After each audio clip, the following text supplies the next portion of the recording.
to everybody watching. Thanks for tuning in to Inside the Cougar Cavern. Today, we're flipping the script back, and I'm in control, and I'm going to interview Master Sergeant Katie Huguenin. Ma'am, why don't you introduce yourself? Hi, I'm Master Sergeant Huguenin. I'm a Spanish linguist by trade, but I work in Dirty Cougar. I've been there for about 10 months.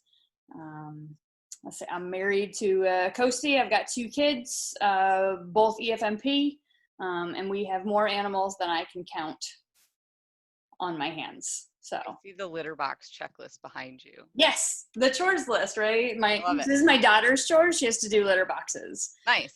Yeah. Awesome. Well, thanks for being patient, because I never start anything on time, and it's always fun to talk to you. I could just sit and do this all day, but I'll start asking you questions. Okay. What do you dislike and have no good reason for disliking it?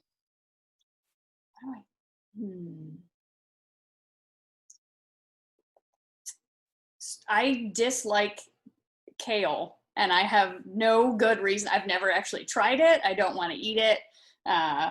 Just don't like it. I don't dislike kale, and I have tried it. My mom hates all food with no good reason. She's just like, she hates things without ever trying it, just because of how it looks or what it makes her think of. So she made me try everything because she didn't want me to be picky growing up. So I dislike some food, but I insist on trying it. So I make the kids try everything in the world, right? So I think they were like 3 and 2, and they would eat sushi. I make them try everything, and then Emily's sitting next to me at the table, and she's like, she doesn't want to try it. She was a kid. She was allowed to grow up on macaroni and cheese and pizza. Oh, that's my She's the youngest of 4, and yeah, so that's just not kale. Kale hasn't gotten to the table. Oh no, they've tried kale. You just I have like moved it around and like, oh, I tried it. You just make like the hole, like in the middle. Like, look, I ate some. What would you most like to, or who? Oh, sorry. Who would you like most to sit next to on a 10-hour flight, and why? Anyone. Chief Lifer. That's an easy one. Why? Right. So she's my favorite. I knew her. She was my squadron superintendent when she was a senior master sergeant, and I was a staff sergeant. And she's the first person in my career who sat me down and said, this is where you're failing. This is the things you need to work on, and this is how we're going to get you there.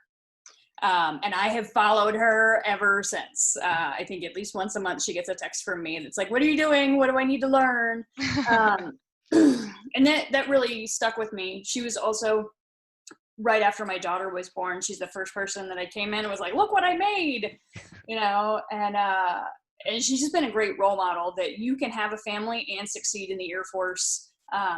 You can't do it all, but you can do what you're passionate about.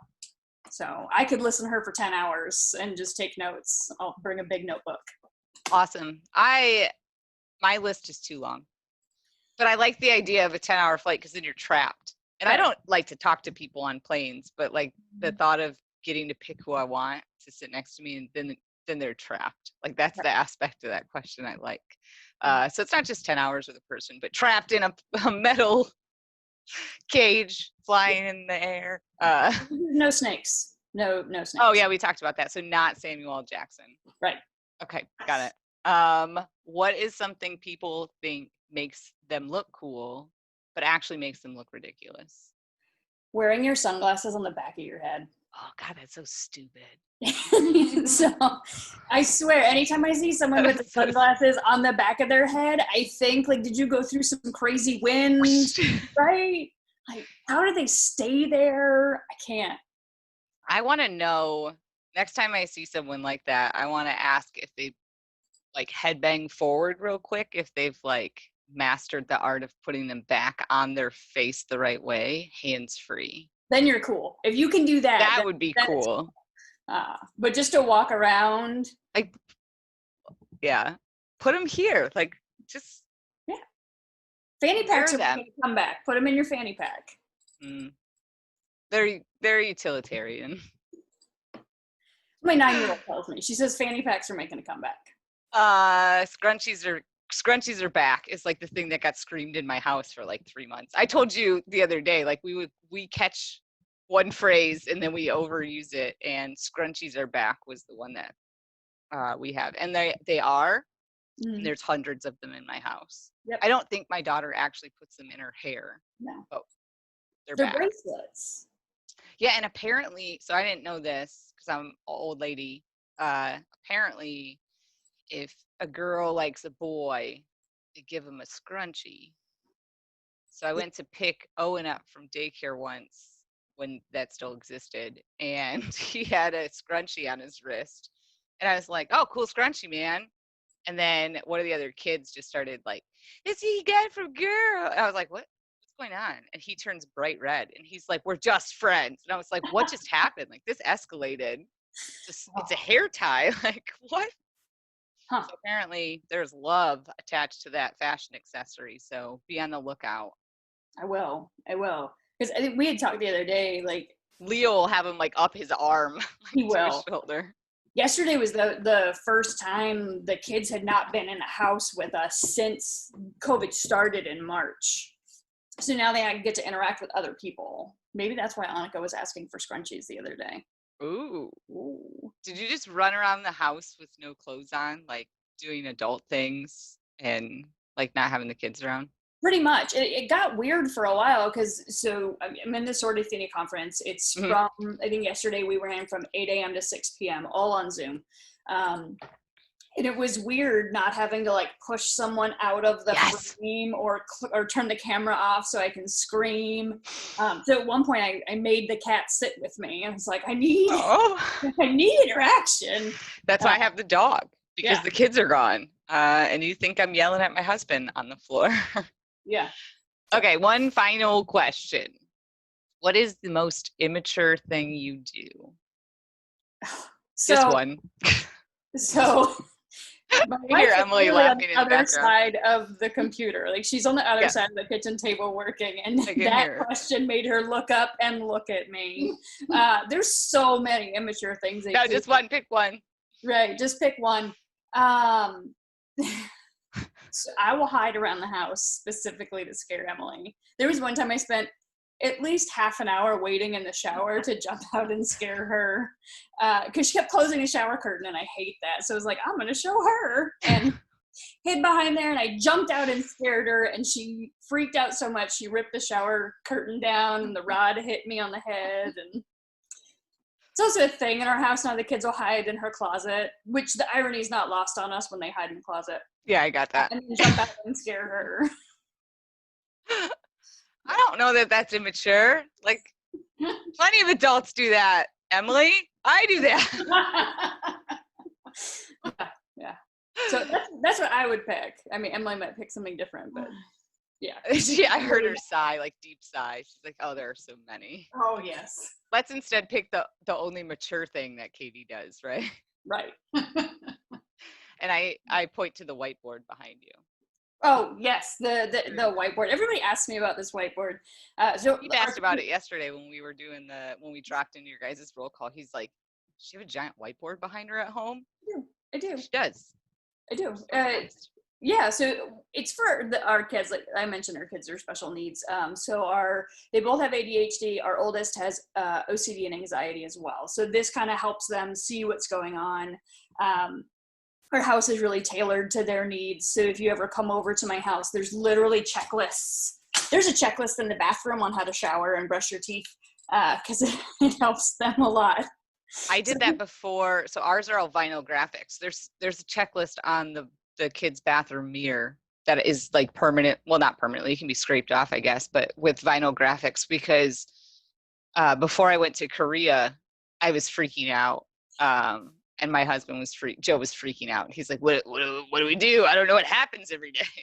So it's like, wash your face, brush your teeth, comb your hair, have a great day. I love you, Mom. I don't know that any of it got done, but the I love you, Mom part was there. So right.